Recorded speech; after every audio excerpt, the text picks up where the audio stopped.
First, we need to connect Wi-Fi and then click Computer, and then click Setting. Choose Internet and change adapter settings.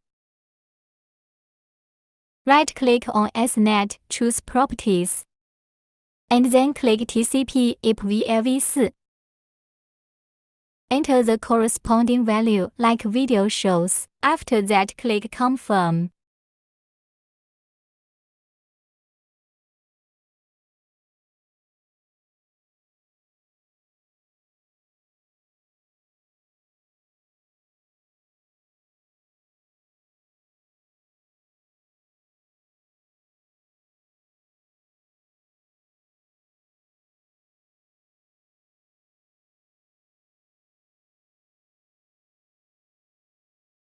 Open the software file and then use WinRAR.